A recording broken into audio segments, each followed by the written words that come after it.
जैसा कि हम लोगों ने वैरायटी ऑफ लाइफ में वायरल डिजीज़ पढ़ी थी, मैंने आपको बताया था 2 तरह की वायरल डिजीज़ होती हैं। एक का नाम है एनिमल वायरल डिजीज़, एक का नाम plant viral disease. Last lecture में मैंने आपको बताया था कि प्लांट वायरल डिजीज़ 2 हैं, एक हॉरिजॉन्टल ट्रांसमिशन, एक वर्टिकल। आप लोगों को याद होगा, अगर वूंड के ज़रिए, अगर डैमेज पार्ट के ज़रिए ट्रांसफ़र हो प्लांट्स के अंदर वायरस तो उसको हॉरिजॉन्टल ट्रांसमिशन कहते हैं। अगर जेनेटिक मटेरियल के ज़रिए, हेरिडिटरी मटेरियल के ज़रिए जनरेशन टू जनरेशन के ज़रिए ट्रांसफ़र हो उसको हम वर्टिकल ट्रांसमिशन कहते हैं। 2 पढ़ चुके थे हम एनिमल डिजीज़, एक जिसका नाम था आर्बो वायरस, जिसको बोलते थे हम arthropod born disease. Number 2 pox virus, chicken pox और स्मॉल पॉक्स पढ़ाया था। आज उसी चीज़ को आगे लेके चलते हैं। आज हम पढ़ते हैं paramyxo virus, number 3 animal viral disease. Sir इसका नाम पैरामाइक्सो वायरस है तो इसकी कौन कौन सी टाइप्स हैं? नंबर 1, इसकी एक टाइप को हम लोग कहते हैं मम्स और इसकी दूसरी टाइप को हम कहते हैं मिजल्स। सर मम्स का मतलब क्या है? मम्स का मतलब होता है it is called as salivary gland infection. Mumps को बोलते हैं सैलिवरी ग्लैंड इन्फेक्शन। ज़रा 1 मिनट के लिए देखिएगा ये सैलिवरी ग्लैंड का किस तरह से, ये है एयर, एयर के नीचे ये इंटरनल एयर के नीचे ये कहलाता है, हम इसे कहते हैं लोअर जॉ। कुछ ग्लैंड्स होते हैं जो बिल्कुल एयर के नीचे होते हैं, कान के नीचे। ये कुछ ग्लैंड्स होते हैं जिसको हम बोलते हैं at the base of ear, और इन ग्लैंड का नाम है, they are called as parotid gland. Parotid gland का मतलब होता है कि पैरा मीन अराउंड और ओटिड का मतलब है एयर। ऐसे ग्लैंड जो एयर के अराउंड हों हम उनको पैरोटिड ग्लैंड कहते हैं। Parotid gland named as the largest salivary gland. मैं अपनी बात और आगे लेके चलता हूँ। कुछ ग्लैंड्स ऐसे होते हैं जो लोअर जा के नीचे होते हैं, कुछ ग्लैंड्स ऐसे होते हैं जो मैंडिबल के नीचे होते हैं। ज़रा 1 मिनट देखिएगा, ये रहा लोअर जा और कुछ ग्लैंड्स लोअर जा के नीचे होते हैं, ये रहे। हम इन्हें नाम देते हैं, दे आर कॉल्ड एज सब mandibular gland. These submandibular glands are those glands which is present at the base of lower jaw. अब जरा सुनते जाइएगा, ये है टंग।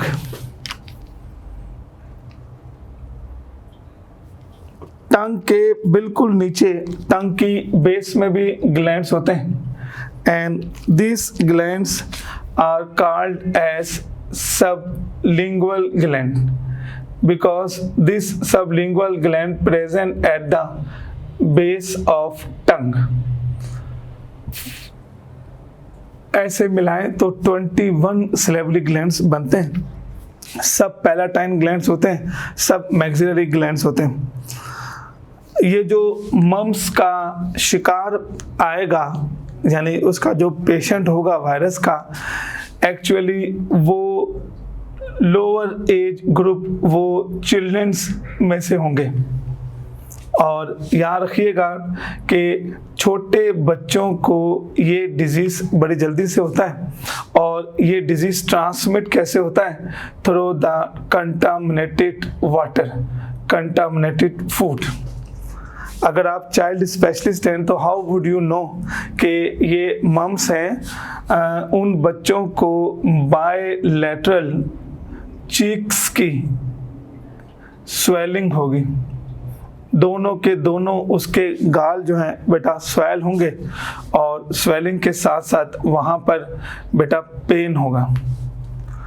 बच्चा आएगा आपके पास तो वो हाई ग्रेड फीवर से आएगा और उसके साथ वो बेटा इरिटेट हो रहा होगा, and they cannot eat और कैन नॉट ड्रिंक वाटर, इसको पेनफुल स्टिमुलस हो गए। तो ये वो चीज़ें हैं जो आपके पास लेकर आएंगे मम्स के हवाले से। इसकी ट्रीटमेंट है एंटीवायरल मेडिकेशंस। मैं अपनी बात आगे लेके चलता हूँ। मम्स के बाद एक और भी प्रॉब्लम हम डिस्कस करते हैं जो कहलाती है, मम्स के बाद आता है मिज़ल्स। मिज़ल्स भी कहलाती है, मिज़ल्स इज नोन एज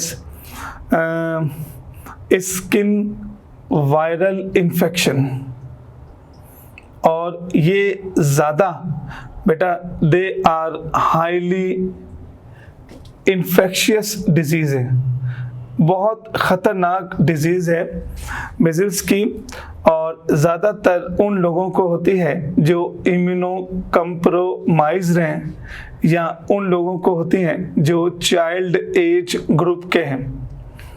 मिज़ल्स कंटाजेनियस है। कंटाजेनियस का मतलब है कि स्किन कांटेक्ट से, डायरेक्ट बॉडी के कांटेक्ट से फैलती है। पहले शुरू में दाने होते हैं, वेसिकल्स होते हैं, फिर उनमें पस पड़ जाता है, पस्ट्यूल्स होते हैं, और फिर उनमें ब्लीडिंग होती है, और बाद में उन दानों की वजह से हो सकता है कि जो वायरल इन्फेक्शन है वो through the mouth ulcer, through the eye infection, वो हो सकता है कि ब्लड के अंदर, ब्लड के प्लाज्मा के अंदर चला जाए, and they can cause multi organ failure. Measles से, जिसको हम उर्दू में कहते हैं खसरा, उससे बच्चों की डेथ होने का ख़तरा होता है, क्योंकि स्किन के ज़रिए वो बॉडी के अंदर चले जाए अगर उसकी सही तरह से ट्रीटमेंट ना हो। तो एक आर्बो वायरस पढ़ा हमने, एक पढ़ा पैरामेक्सो वायरस, एक पढ़ा पॉक्स वायरस, नंबर 4 एक और पढ़ते हैं जिसका नाम है पार्वो वायरस। अगर थोड़ा सा हम डिटेल में चलें तो पार्वो वायरस ये करवाता है वायरल इन्फेक्शन इन ह्यूमन, और वो जो ह्यूमन का वायरल इन्फेक्शन है उसको कहते हैं हम स्किन वॉट्स। बड़े बड़े अल्सरेटिव दाने हो जाते हैं, ब्लिस्टर्स हो जाते हैं, वॉट्स का मतलब, और कभी कभी एनल वॉट्स हो जाते हैं which is resembles with hemorrhoid. Sir ये वॉट्स से क्या मुराद है? वॉट्स का मतलब होता है कोई पॉलिप निकला हो, पॉलिप से मतलब फिंगर लाइक प्रोजेक्शन। तो याद रखिएगा, पार्वो वायरस को बोलते हैं इकोसाहेड्रल शेप, इसकी हेड है वायरस का। इकोसाहेड्रल से मुराद है मैनी शेप और मैनी कॉर्नर और मैनी डायमेंशन हेड, जिसके हेड के बहुत सारे कॉर्नर हो उसको हम लोग कहते हैं। फिर पार्वो वायरस के बाद नंबर 5 एक और आगे की तरफ चलते हैं और उसका नाम है पोलियो वायरस। पोलियो वायरस एक बीमारी करवाता है जिसका नाम है पोलियोमिलाइटिस। पोलियो फैलता कैसे है? It is also contaminated. ये फैलता है through the contaminated environment.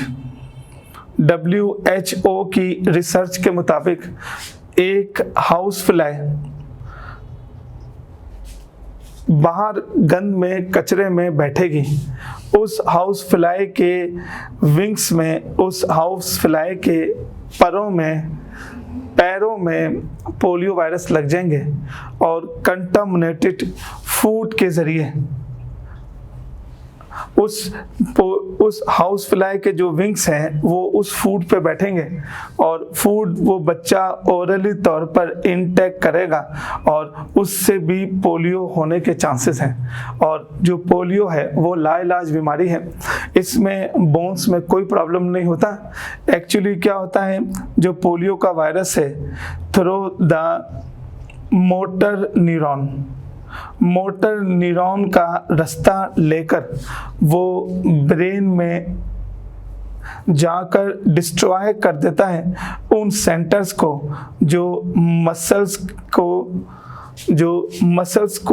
Motor neuron muscles को, उनकी कॉन्ट्रैक्शन को, जो मसल्स की मूवमेंट को कंट्रोल करते हैं। ये देखिएगा, which destroy muscles contraction and movement of limbs। जो लिम्स के मसल्स की मूवमेंट को, जो लिम्स के मसल्स की कॉन्ट्रैक्शन को बेटा क्या कर देंगे, डिस्ट्रॉय कर देंगे और बच्चा हमेशा के लिए अपाहिज हो जाएगा और दे बिकम डिफॉर्मिटी।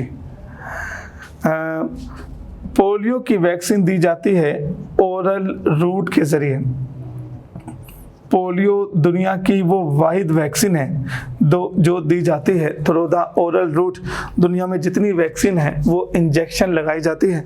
इसलिए दी जाती है पोलियो वैक्सीन क्योंकि पोलियो का जो रूट है वो ओरली इनटेक ऑफ किससे होता है, फूड से होता है। तो ये कुछ ऐसी बीमारियां हैं जो हमें पढ़नी है। आपके बुक में सिर्फ नाम लिखा है, मैं इसको इसलिए पढ़ा रहा हूँ ताकि हमें आइडिया हो जाए। फिर और भी वायरल डिजीजेस हैं जिनको हमने एक एक करके पढ़ना है। Number 6, retrovirus.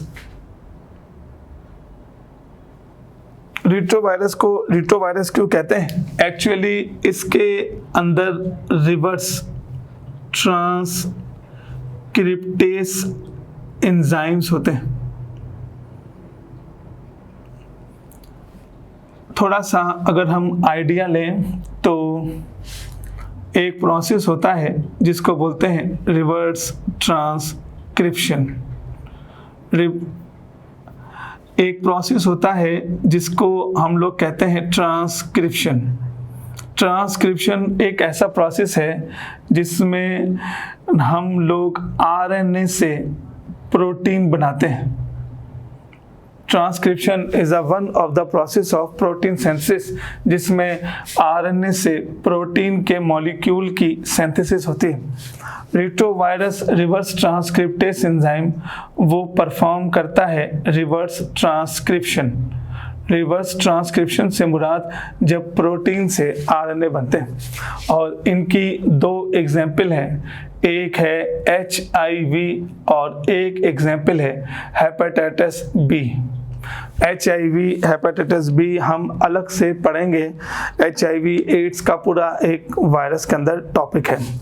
फिर आगे चलते हैं। फिर रिट्रोवायरस के बाद फिर हम लोग पढ़ते हैं रैप्डोवायरस।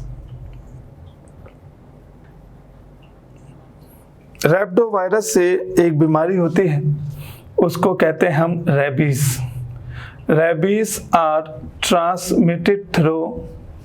रेबीज ऐसी बीमारी है जो ट्रांसमिट होती है, ट्रांसमिटेड थ्रू ना सिर्फ मैड डॉग के बाइट से, पागल कुत्ते के काटने से, they can be transmit through wolf, they can be transmit through fox, they can be transmit through rodents mouse से थोड़ा बड़ा एनिमल होता है जिसके 2 दांत निकले होते हैं, और रोडेंट्स वो मैमल है जिसके बारे में कहा जाता है कि वो रेबिस वायरस को एक जगह से दूसरी जगह ट्रांसमिट कर सकते हैं।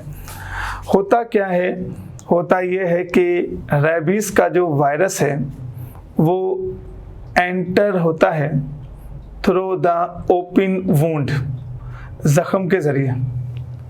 फिर मोटर न्यूरॉन से रास्ता लेकर वो चला जाता है फोर ब्रेन में। थ्रू द मोटर न्यूरॉन वो फोर ब्रेन में एंटर होता है। फोर ब्रेन में एंटर होने के बाद वो हाइपोथैलेमस के सेंटर को डिस्ट्रॉय कर देता है। हाइपोथैलेमस उसको कहते हैं जिसके अंदर थर्स्ट सेंटर होता है।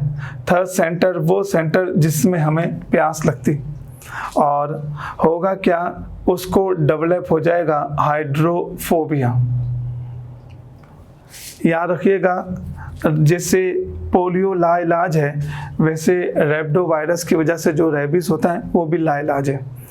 इसके लिए आपको लगाने पड़ेंगे एंटी रेबीज वैक्सीन, और वो वैक्सीन आती हैं 10 डे, जिसको अगर पागल कुत्ते ने काटा है तो जिस दिन काटा उस दिन लगाएं, फिर after 3 days, after 7 days, after 14 days and after 28th day. ये पूरा एक रेबीज का वैक्सीन है। अगर इसको फॉलो नहीं किया तो हो सकता है कि रेबीज फैल जाए। और मैंने आपसे क्या कहा, पोलियो भी लाइलाज है और रेबीज भी लाइलाज है। रेबीज के अंदर बंदा अनकॉन्शियस हो जाता है और आखिर में डेथ हो जाती है। Rabies have high mortality rate. Mortality rate का मतलब होता है मरने का रेशियो। फिर आगे चलते हैं, इसमें हम लोग पढ़ते हैं एक और वायरस जिसका नाम है रियो वायरस। रियो वायरस इसको भी कहते हैं, इसका भी इकोसाहेड्रल शेप होती है इस वायरस के हेड की। इकोसाहेड्रल का मतलब होता है मल्टीपल कॉर्नर, मैनी कोने, बहुत सारे जिसके डायमेंशंस हों, और ये करवाता है माउंटेन स्पॉटेड फीवर। पूरी स्किन में अल्टरनेट बैंड की शक्ल में स्किन में इन्फेक्शन हो जाएगा। रॉकी माउंटेन स्पॉटेड फीवर, और ये पूरा नाम इसका है कोलोराडो टिक फीवर। कोलोराडो टिक फीवर।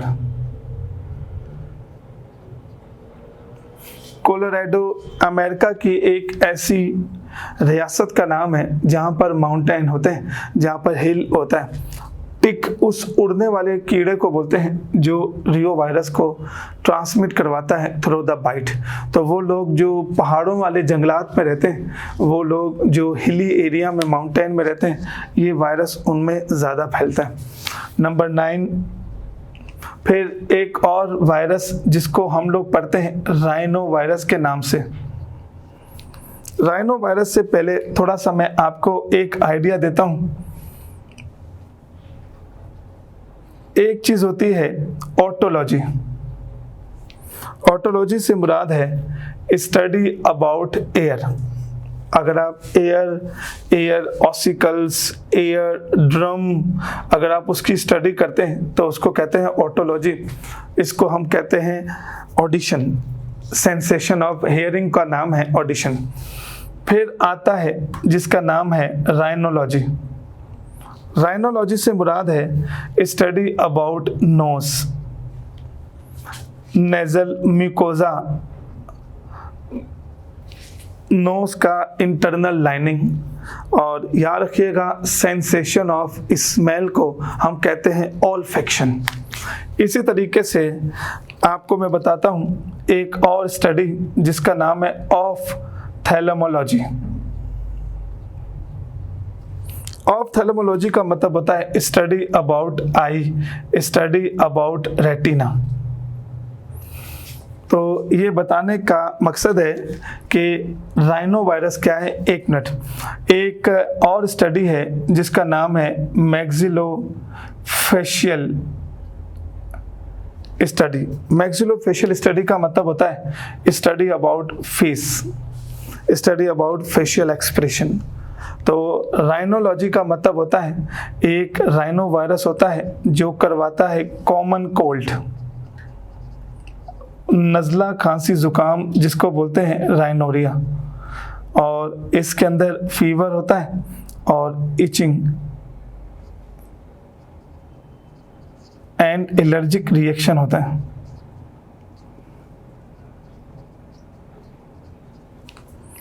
आगे चलते हैं। उसके बाद नेक्स्ट वायरल डिजीज में एक वायरल डिजीज और भी हमने पढ़नी है और उसका नाम है हर्पीस वायरस। हर्पीस वायरस दो तरह का है, एक जिसको कहते हैं हर्पीस सिंप्लेक्स और एक कहलाता है हर्पीस जोस्टर। हर्पीस सिंप्लेक्स किसको कहते हैं? हर्पीस सिंप्लेक्स करवाता है सेक्सुअली ट्रांसमिटेड डिजीज, ऐसी बीमारी जो थ्रू द सेक्सुअल कांटेक्ट हो, वो हर्पीस सिंप्लेक्स है। और इस बीमारी में ब्लिस्टर बन जाते हैं, इस बीमारी में अल्सरेशन हो जाती है स्किन में around the anal canal, around the vaginal canal. Anus के पास, विजाइना के पास छाले पड़ जाते हैं। हर्पीस जोस्टर ये ज़्यादातर चिल्ड्रंस को होती है। ये ऐसी बीमारी है जो मिड लाइन ऑफ बॉडी में होती है। It is skin viral infection,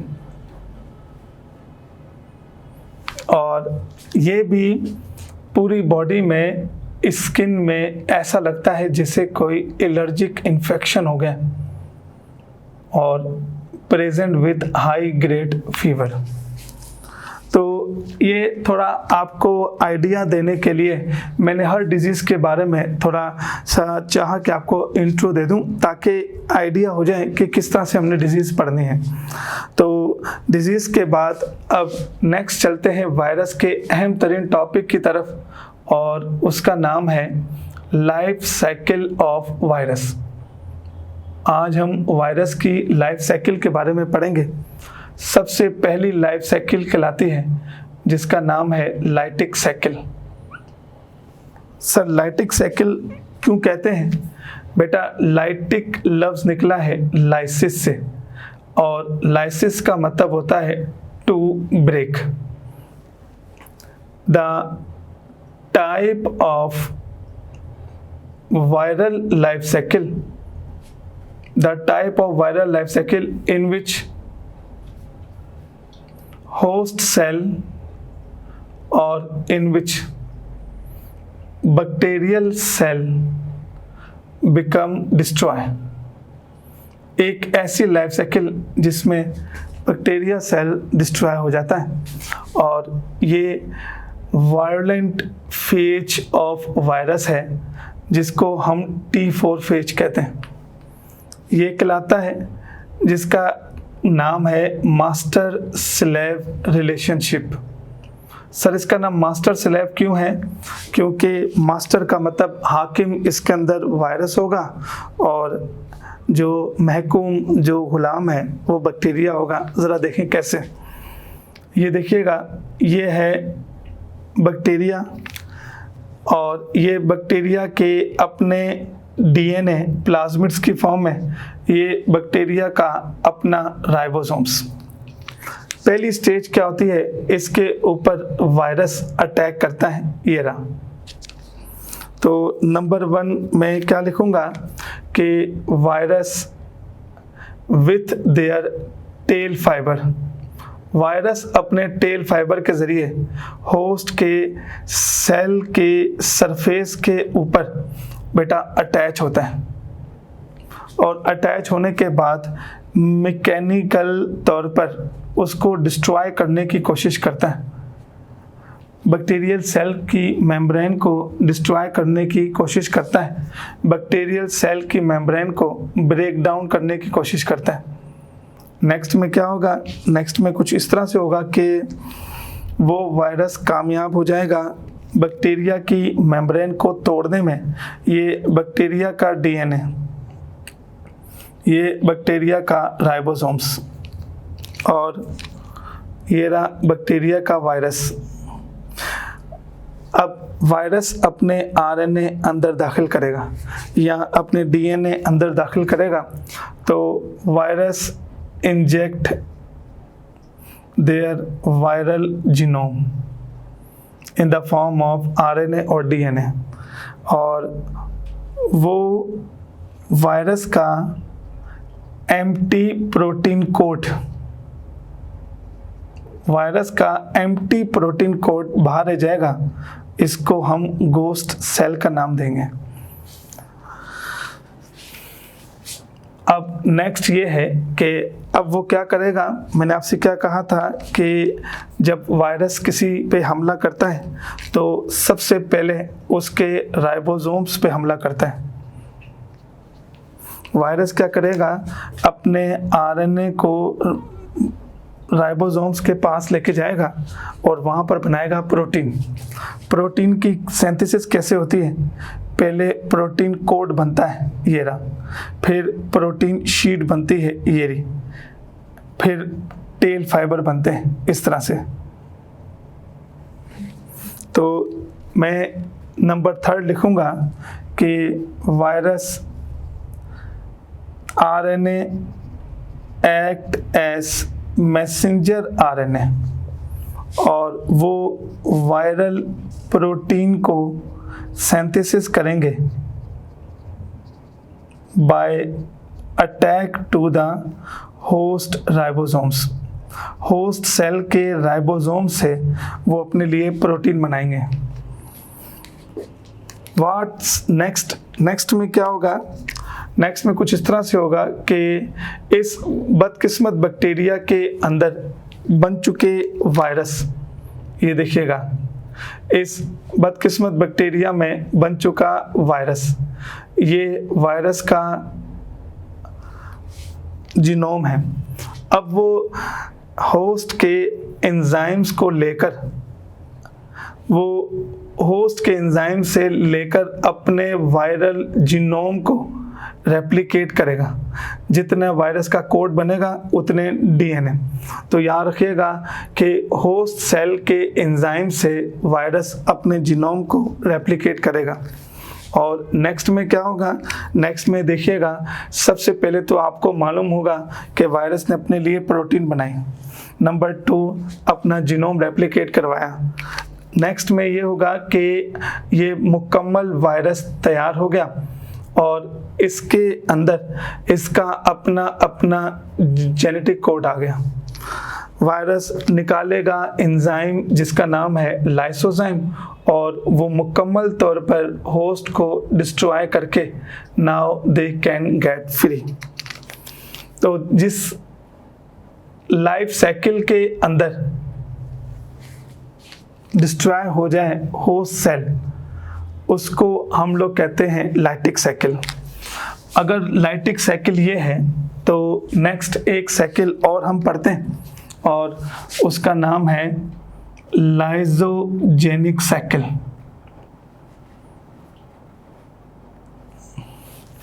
lysogenic cycle का मतलब क्या है, the type of viral life cycle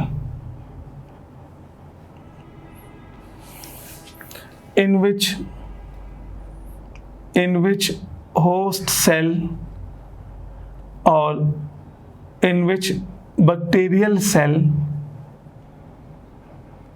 become divide, bacterial cell become replicate।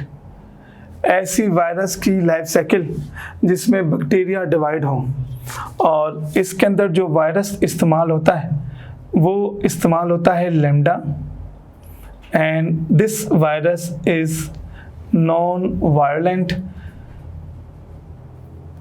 इसके अंदर एक चीज और भी हम पढ़ते हैं, प्रोफेज। सर प्रोफेज क्या चीज है? Prophase is the incorporated viral genome in bacterial DNA.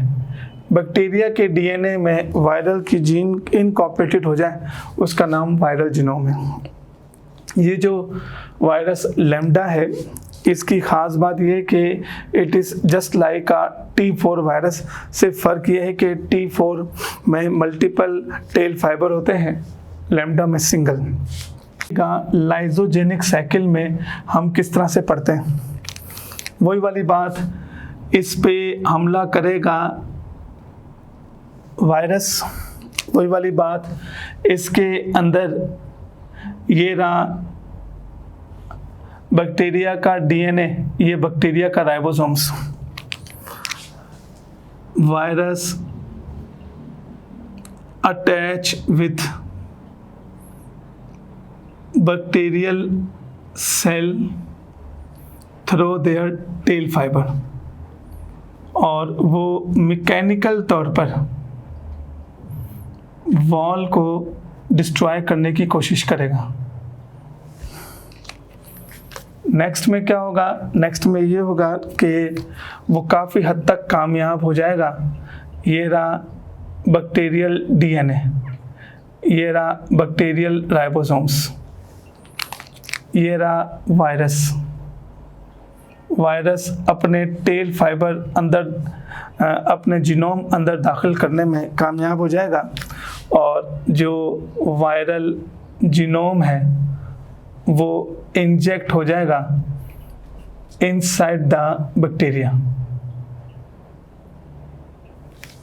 मगर अब एक प्रॉब्लम है, वो प्रॉब्लम क्या है, ज़रा एक मिनट देखिएगा। अब थोड़ी सी कहानी चेंज है। चेंज इस वे में है कि या तो इस बैक्टीरिया के अंदर अभी ये बैक्टीरिया रेप्लिकेट कर ही रहा था, यानी ये बैक्टीरिया अभी फिजन कर ही रहा था, तो इस पे वायरस ने हमला कर दिया।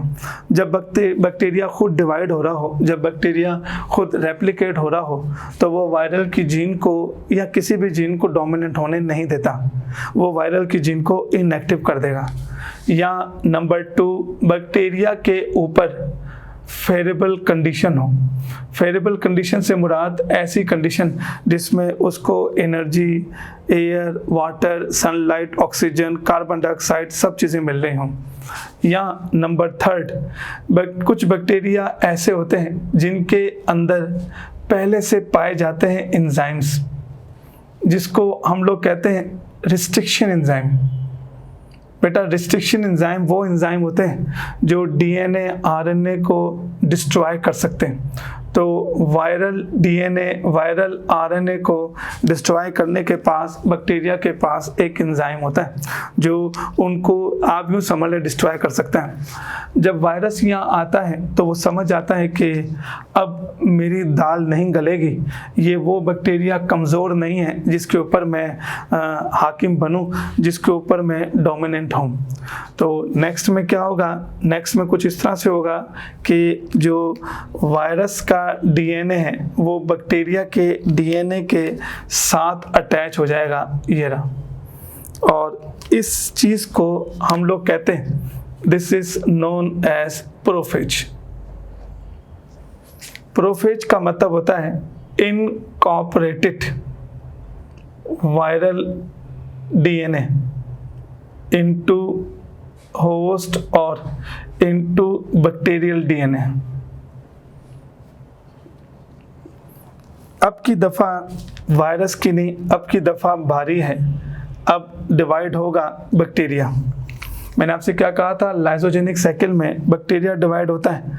अब आप देखिएगा ये बैक्टीरिया डिवाइड होगा, मगर इस बैक्टीरिया के साथ एक प्रॉब्लम ये होगा कि बैक्टीरिया के साथ साथ वायरस का जो डीएनए इसके साथ इनएक्टिव फॉर्म में आकर इनकॉर्पोरेटेड हो गया, वो भी डिवाइड होगा। तो ऐसी साइकिल जिसके अंदर बैक्टीरिया या जिसके अंदर होस्ट सेल डिवाइड हो, इस साइकिल को हम लोग कहते हैं लाइजोजेनिक। लाइटिक कहलाता था मास्टर सेल रिलेशनशिप, ये कहलाती है, हम इसको कहते हैं host guest relationship. Host guest क्यों? क्योंकि होस्ट के अंदर गेस्ट है।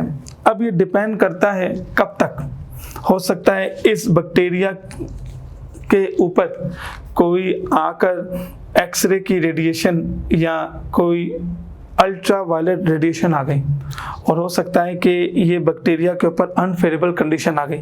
बस इसी चीज़ का वायरस इंतज़ार करता है कि किसी बैक्टीरिया पे अनफेवरेबल कंडीशन आए और वायरस फिर उसमें से डिवाइड होगा, और वो वायरस ना सिर्फ डिवाइड होगा, अपने डीएनए को भी डिवाइड करेगा। नेक्स्ट में क्या होगा? नेक्स्ट में ये होगा कि वो वायरस बिल्कुल तैयार हो जाएगा। ये वायरस का प्रोटीन कोड, ये वायरस का डीएनए, ये वायरस का प्रोटीन कोड, ये वायरस का डीएनए, और वो बैक्टीरिया को डिस्ट्रॉय करके अलग हो जाएगा। ऐसी लाइफ साइकिल जिसमें लाइजोजेनिक कन्वर्ट हो जाए लाइटिक में, तो इसको लाइजोलाइटिक साइकिल कहते हैं। लाइजोलाइटिक साइकिल का मतलब है lysogenic cycle converted into lytic cycle. तो लाइफ साइकिल वायरस की कौन कौन सी हैं? एक लाइटिक, एक लाइजोजेनिक। लाइटिक में वायरस डिवाइड होता है और लाइजोजेनिक में बैक्टीरिया डिवाइड होता है। हम आगे चलते हैं, अपने कोर्स में एक चीज़ और पढ़ते हैं और इसका नाम है hepatitis.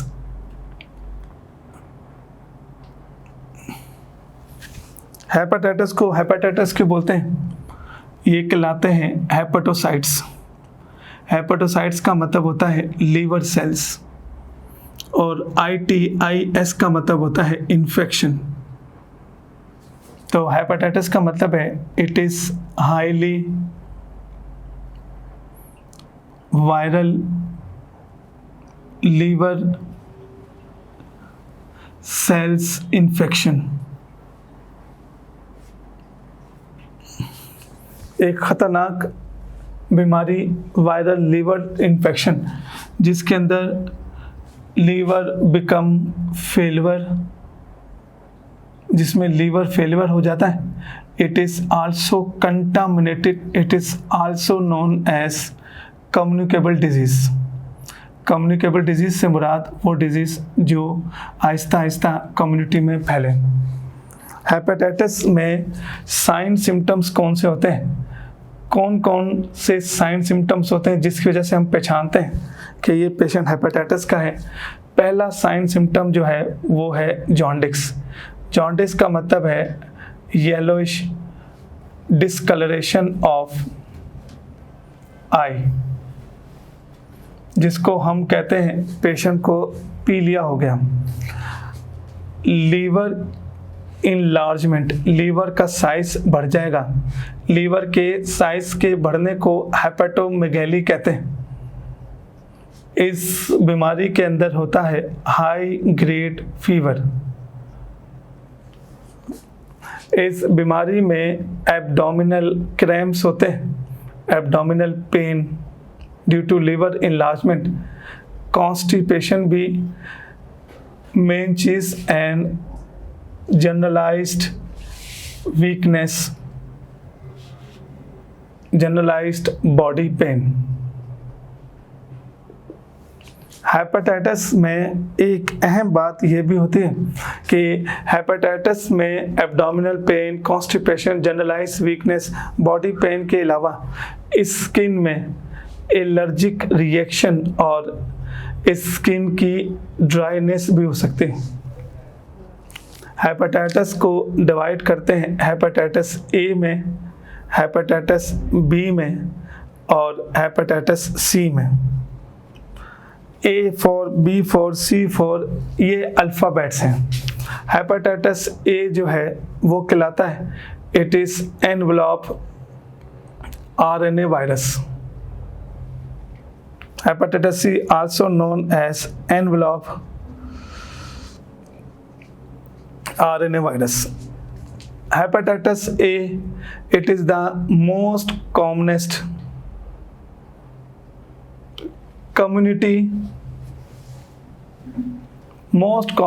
community acquired hepatitis।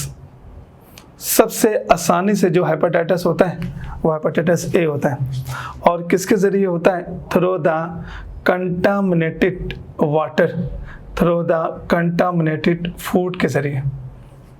Hepatitis A वो वायरस है जो प्लेसेंटा से from their mother to their child, उसमें भी ट्रांसफ़र हो सकता है, and they can be treatable early stage. Hepatitis B, जिसको हम लोग कहते हैं सीरम हेपेटाइटिस, ये इसलिए ख़तरनाक है कि ये रिट्रोवायरस में आता है। जैसा कि आपको मालूम है, रिट्रोवायरस से मुराद रिवर्स ट्रांसक्रिप्शन। इस वायरस की निशानी ये है कि ऊपर होगा एनवलप, और ये भी आरएनए वायरस है। इस एनवलप के ऊपर लगे होंगे एरियल की तरह स्ट्रक्चर्स ये, और अंदर होगा RNA with enzymes reverse transcription. Hepatitis B ज़्यादा ख़तरनाक है क्योंकि इसके अंदर होती है कैरियर स्टेट। कैरियर स्टेट का मतलब होता है symptom less disease. Symptom less disease से मुराद ऐसी बीमारी जिसमें पेशेंट को तो वो डिजीज़ है मगर वो अभी साइन सिम्टम डेवलप नहीं हुए, और ये पूरी दुनिया में फैल सकता है। हेपेटाइटिस बी किसके ज़रिए फैलता है? Through the sexual contact. ये किसके ज़रिए फैलता है? Through the infected syringe. ये किसके ज़रिए फैलता है? Through the infected contaminated wound, ख़राब ज़ख़म के ज़रिए। ये किसके ज़रिए फैलता है? Through the contaminated operative instrument. Operative instruments में भी ये किसके ज़रिए फैल सकता है? ये फैल सकता है from mother to their child from placenta. ये किसके ज़रिए फैल सकता है? ये फैल सकता है कि अगर infected syringe, contaminated wound, operative instruments और हेपेटाइटिस बी ख़तरनाक इसलिए कहलाता है कि इसमें कैरियर स्टेट होती है। हेपेटाइटिस सी की अगर हम बात करते हैं तो हेपेटाइटिस सी दे काज लीवर कैंसर, उसको हम लोग कहते हैं हेपेटोसेलुलर कार्सिनोमा। हेपेटाइटिस सी कोई एंड स्टेज नहीं है कि ए के बाद बी होगी, बी के बाद सी होगी। Hepatitis C something different. Hepatitis C भी कम्युनिटी स्प्रेडिंग डिजीज है। हेपेटाइटिस सी वो डिजीज है जिसके अंदर रूट्स ऑफ ट्रांसमिशन वही बी की तरह through the sexual contact, through the infected syringe, through the wound, through the operative instruments. Hepatitis C को अगर अर्ली स्टेज में हमने ट्रीट कर लिया तो ठीक, वरना they cause liver cirrhosis.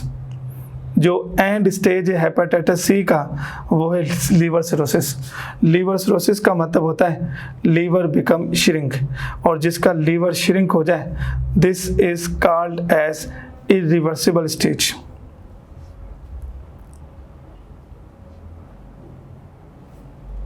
Irreversible stage. फिर इसका कोई इलाज नहीं लीवर ट्रांसप्लांटेशन के अलावा। Thank you. चैप्टर 5 का लास्ट टॉपिक है जिसका नाम है एड्स, उसको पढ़ते हैं और इंशाल्लाह चैप्टर 5 को ऑफ करते हैं। एड्स क्यों बोलते हैं? ए का मतलब है एक्वायर्ड, आई का मतलब है इम्यून सिस्टम, डी का मतलब है, एस का मतलब है एक्वायर्ड इम्यून, डी का मतलब है डिफिशिएंसी,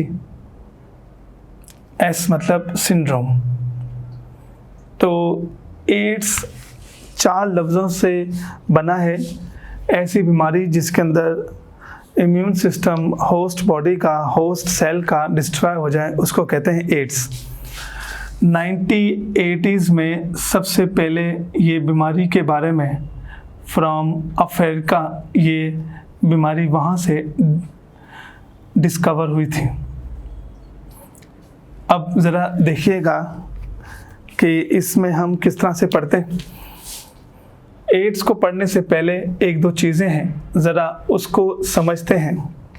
कुछ बीमारियां ऐसी होती हैं जिसको हम लोग कहते हैं एक्यूट, कुछ होती हैं जिसका नाम है क्रोनिक, कुछ बीमारियां ऐसी होती हैं जिसको हम लोग कहते हैं एक्वायर्ड, कुछ डिजीज़ को बोलते हैं congenital, and next is hereditary. अब ये सर किस तरह से होता है? एक्यूट डिजीज़ का मतलब होता है वो बीमारी जो अभी अभी हुई हो। आपके पास, आप क्लिनिक पे हॉस्पिटल में बैठे हैं, पेशेंट आया, उसने बोला, पेशेंट के अटेंडेंट आया, उसने कहा ये अभी 10 मिनट पहले तक ठीक था, 1 घंटे पहले तक ठीक था, ये 24 घंटे पहले तक ठीक था, अभी रिसेंटली जिसको बीमारी हुई है उसको कहते हैं एक्यूट। एक्यूट बीमारी रिसेंटली होती है और ज़्यादा ख़तरनाक होती है, it is more severe. Chronic का मतलब होता है ऐसी बीमारी जो 3-3, 4-4 सालों से है, कई महीनों से हो, और वो क्रोनिक कहलाती है ऐसी बीमारी जिसकी लॉन्ग हिस्ट्री हो। फिर व्हाट अबाउट एक्वायर्ड? एक्वायर्ड का मतलब होता है ऐसी बीमारी जो उसको हुई है from the external environment. Acquired का मतलब होता है कि वो बीमारी उसने एक्वायर की है, एडॉप्ट की है from the external environment. Congenital का मतलब होता है ड्यूरिंग ग्रोथ, ड्यूरिंग डेवलपमेंट, जब बच्चा माँ के पेट में, अगर उस टाइम वो बीमारी का शिकार हो जाए तो उसको कहते हैं कॉन्जेनाइटल। कॉन्जेनाइटल का मतलब 9 महीने बच्चा माँ के पेट में होता है, उस 9 महीने में अगर उसको कोई भी बीमारी हो तो वो कहलाती है कॉन्जेनाइटल।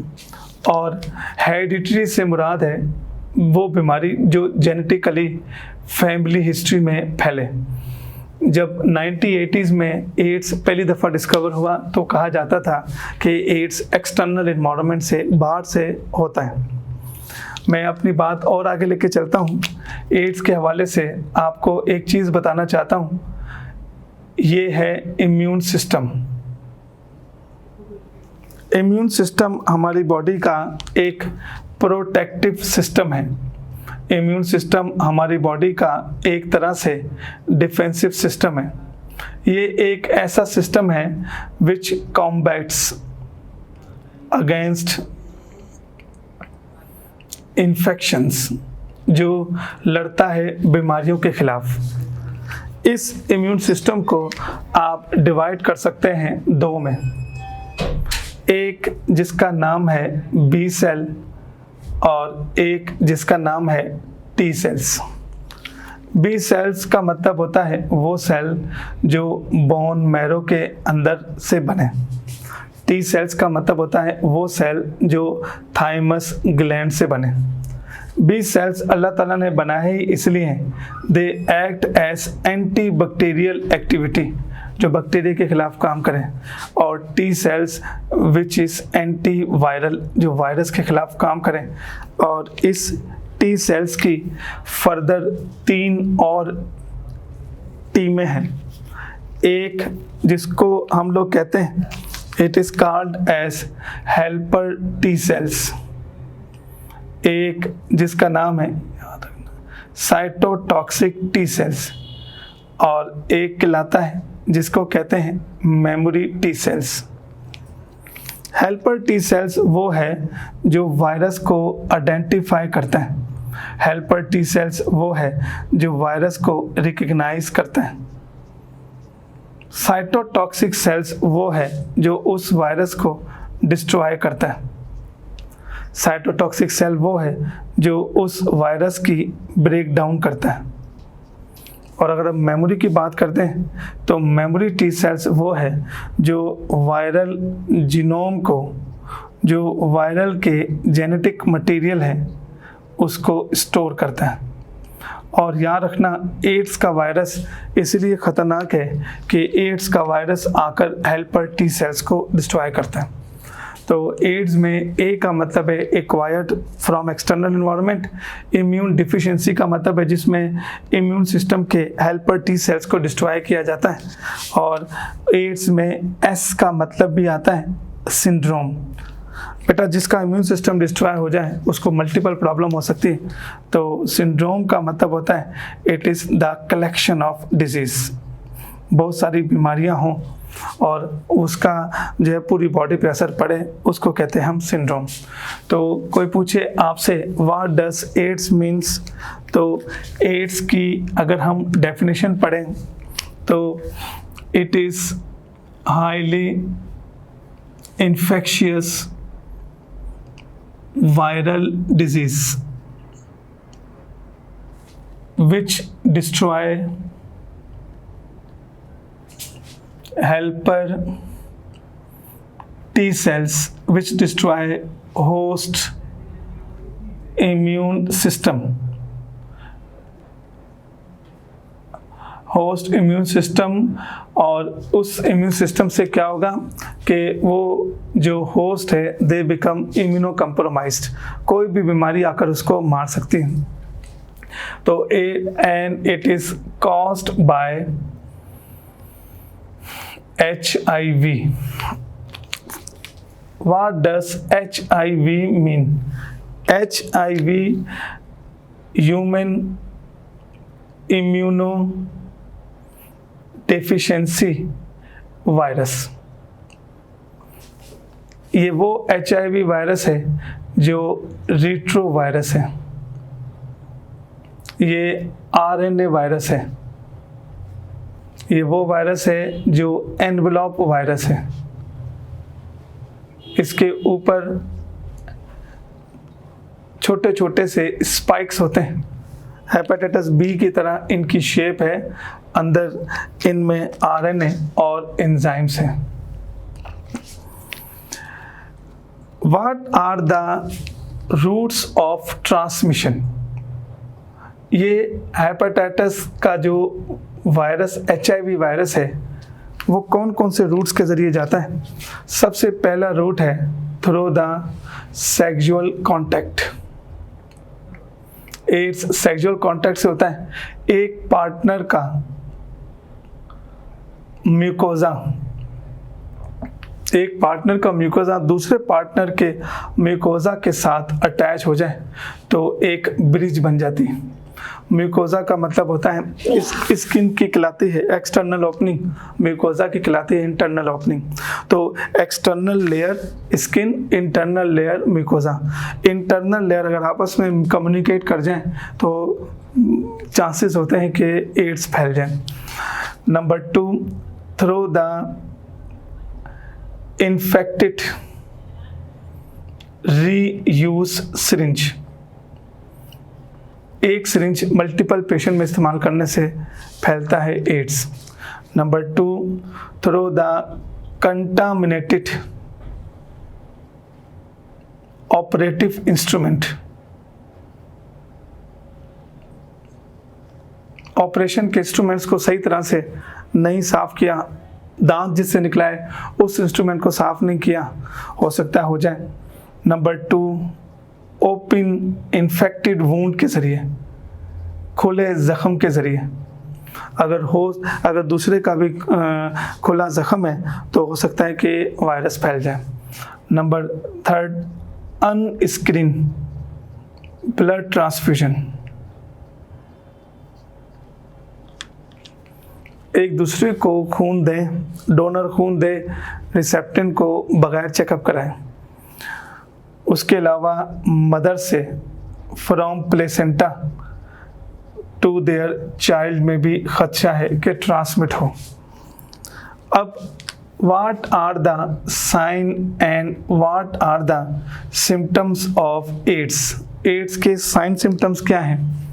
एड्स के साइन सिम्टम कहलाते हैं it is non specific. Non specific का मतलब है कोई पर्टिकुलर नहीं है। एड्स इससे भी स्टार्ट हो सकता है जिसको कहते हैं फ्लू लाइक सिंड्रोम। नज़ला, खांसी, जुकाम हुआ था, बहुत इलाज कराया, फर्क नहीं पड़ा, टेस्ट कराया तो पता चला HIV पॉजिटिव आया।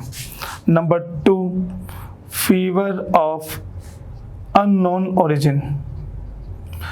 बुखार का ओरिजिन पता नहीं चल रहा कि बुखार क्यों हो रहा है। Number 3, abdominal pain, abdominal cramps, किसी किसी को होता है या तो डायरिया या किसी किसी को होता है कॉन्स्टिपेशन। डिमेंशिया, डिमेंशिया से मुराद है लॉस ऑफ मेमोरी। तो एड्स के कोई साइन सिम्टम स्पेसिफिक नहीं है। हाँ, अलबत्ता आपकी बुक कहती है कि एक साइन सिम्टम है जिसको कहते हैं कैपोसी सार्कोमा। कैपोसी सार्कोमा को कहा जाता है कि इट इज स्किन ट्यूमर, और देखा गया है कि more than 50% of patients of AIDS have Kaposi sarcoma. Kaposi sarcoma skin tumour, skin cancer को कहते हैं। अगर एड्स चला जाए कॉम्प्लिकेशन की तरफ तो वो हो जाता है nervous system related disease. Nervous system related disease का मतलब है now AIDS virus involve nervous system. उसमें नंबर 1 मेंटल रिटार्डेशन होगी। आप कह सकते हैं they have low IQ level, mental agility हो सकती है, और इरिवर्सिबल डिमेंशिया। अब हमेशा के लिए हो सकता है मेमोरी लॉस हो जाए। They may be leads to pneumonia, they may leads to coma और डेथ। एड्स का हाई मोर्टिलिटी रेट होता है बेटा। और याद रखिएगा 2 तरह के लोग होते हैं, एक जिसको हम लोग कहते हैं HIV पॉजिटिव, ये अलग है, और एक होते हैं एड्स के पेशेंट। इन दोनों को मिलाना नहीं है। HIV पॉजिटिव का मतलब है कि उसके अंदर HIV वायरस तो हैं मगर वो इनएक्टिव हैं। एड्स का मतलब है कि अब उनके अंदर सिम्टम्स जो हैं वो डेवलप हो गए। एड्स की, HIV की they have no any vaccination program. अभी तक एड्स की कोई वैक्सीनेशन आई नहीं है। और एड्स में जो सबसे अहम तरीन प्रॉब्लम है वो है अपॉर्चुनिस्टिक इन्फेक्शन। अपॉर्चुनिस्टिक इन्फेक्शन का मतलब है कि एड्स तो प्राइमरी बीमारी है। अपॉर्चुनिस्टिक इन्फेक्शन का मतलब है कि उसके साथ साथ उनको सेकेंडरी इन्फेक्शन भी होने के चांसेस हैं। यानी किसी को अगर एड्स है तो उसको नमोनिया, टाइफाइड, TB और दूसरी बीमारियां आसानी से हो सकती हैं। एड्स की ट्रीटमेंट क्या है? एड्स की ट्रीटमेंट कोई स्पेसिफिक नहीं है। They are just supporting treatment है जो सपोर्ट करेगी कि पेशेंट का, जो एड्स का जो पेशेंट है उसकी मौत आसान हो। नंबर 1 एक है जिसको बोलते हैं एजिडोथाइमिडिन। एजिडोथाइमिडिन ख़ास तौर पर साइंटिस्ट ने बनाई है। They act as anti HIV, जो HIV के खिलाफ काम करे। नंबर 2 एक और मेडिसिन है स्यूमारिन। ये एंटी पैरासाइटिक है, पैरासाइट के खिलाफ काम करती है मगर इसका रोल एड्स में काफ़ी अच्छा है। नंबर 3 राइबावायरिन। राइबावायरिन भी एक ऐसी एंटी वायरल या आप कह सकते हो एंटी हेपेटाइटिस डिजीज़ है जिसका एड्स में काफ़ी रोल है। तो यहाँ रखिएगा एड्स का स्टिल कोई इलाज नहीं है, ये जस्ट एक बेटा क्या है, सपोर्टिंग है। पैरासाइटिक वाले भी एड्स में काम कर रहे हैं, हेपेटाइटिस वाले भी एड्स में काम कर रहे हैं। एड्स की प्रिवेंशन कैसे हो, एड्स की प्रोटेक्शन कैसे हो? जो एड्स के कॉजेज हैं कि एड्स फैलता है through the sexual contact, through the syringe, through the instruments, through the wound, blood transfusion. अगर इस पे काबू पाएँ तो हो सकता है कम्युनिटी में एड्स के फैलने का खदशा कम हो। अल्हम्दुलिल्लाह हमने चैप्टर नंबर 5 कंप्लीट किया। इंशाल्लाह नेक्स्ट लेक्चर में चैप्टर नंबर 6 करेंगे।